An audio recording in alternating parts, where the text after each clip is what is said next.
അറിയോ ഗവൺമെന്റിന്റെ ഓരോ കാര്യങ്ങൾ? കോഴിക്കോട് മെഡിക്കൽ കോളേജിൽ രോഗിയുടെ വയറ്റിൽ കത്രിക വെച്ചു മറന്നു, ശരിയാണ്.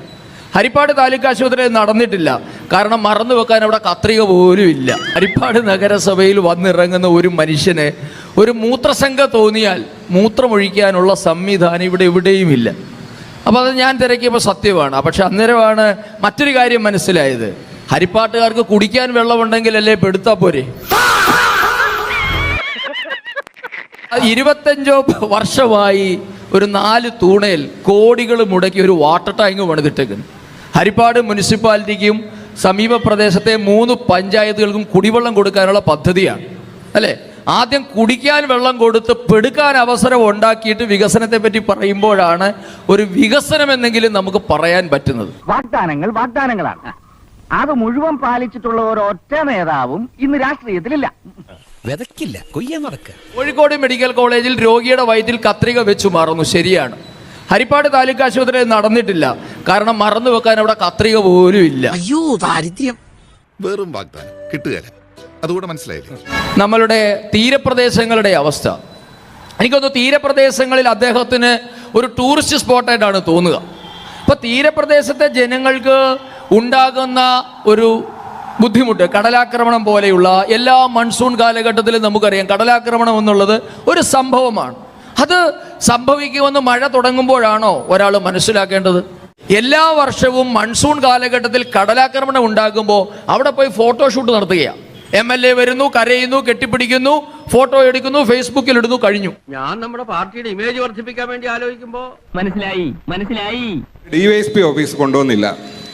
എൻ്റെ ഒരു അറിവിൽ DYSP ഓഫീസ് അനുവദിക്കുന്നത് ഒരു പ്രദേശത്തെ പോലീസ് സ്റ്റേഷനിലെയും ജനങ്ങളുടെയും ഒരു ജനസംഖ്യ അനുപാതത്തിലാണ്. ജനസംഖ്യാ അടിസ്ഥാനത്തിലാണ് DYSP ഓഫീസ് വരുന്നതെന്ന് പറഞ്ഞല്ലോ.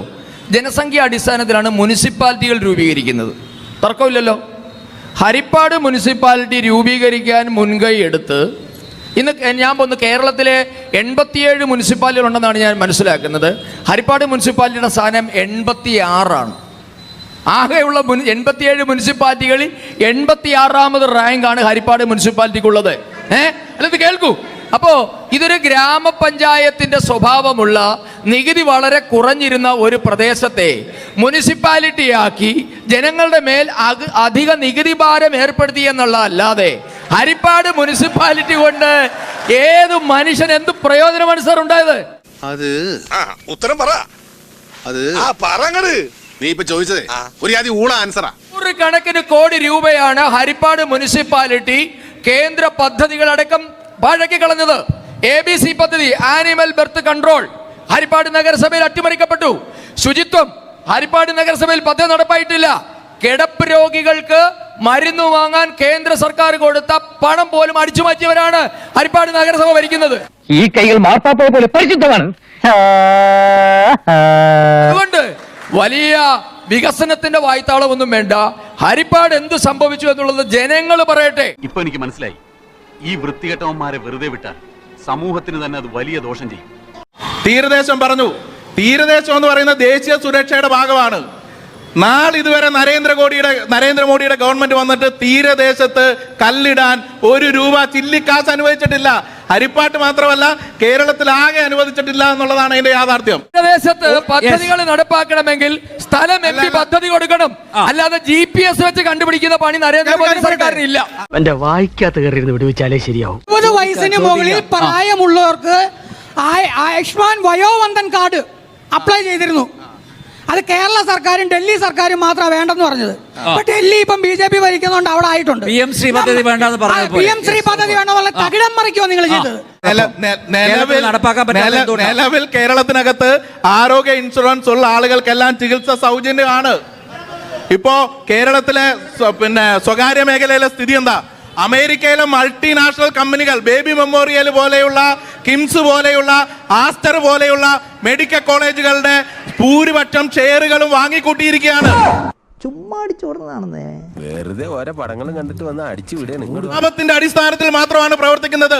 കേരളത്തിന്റെ ആരോഗ്യ മേഖല ചെറിയ പ്രശ്നമുണ്ടായി എന്നതിന്റെ പേരിൽ ആരോഗ്യ മേഖല ആകെ കുഴപ്പമാണ് എന്ന് വരുത്താൻ ശ്രമിക്കുകയാണ്. നമ്മുടെ മുഖ്യമന്ത്രി പിണറായി വിജയൻ അമേരിക്കയിലോട്ട് പോകുന്നത് മുഖ്യമന്ത്രി പിണറായി വിജയൻ ആരാ?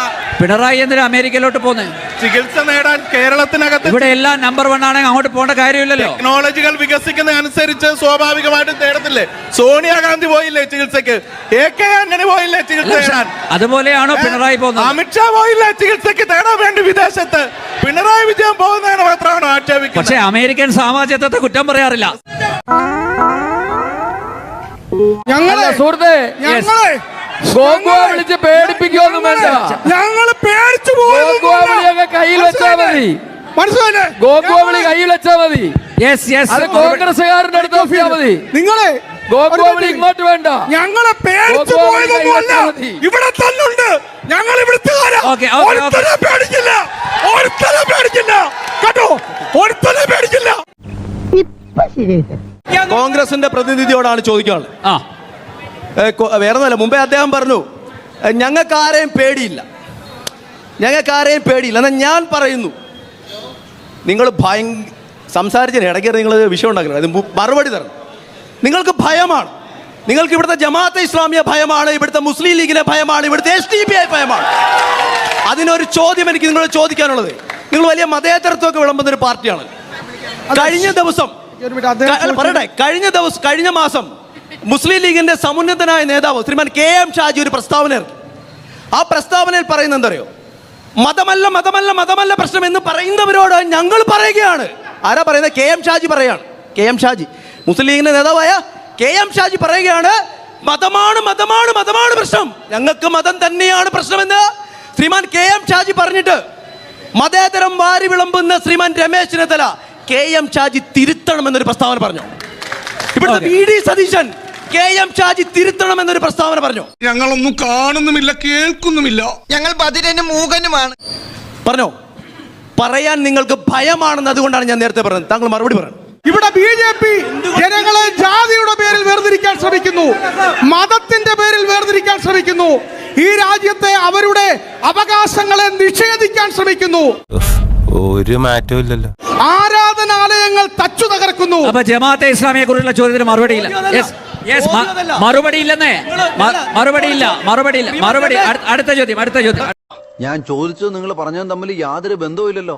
തലതിരിഞ്ഞ രാഷ്ട്രീയക്കാർ നാടിനെ സേവിക്കുമ്പോ നാടിന്റെ തലയെഴുത്ത് തേയും. അത് കേരളത്തിന്റെ വിധി.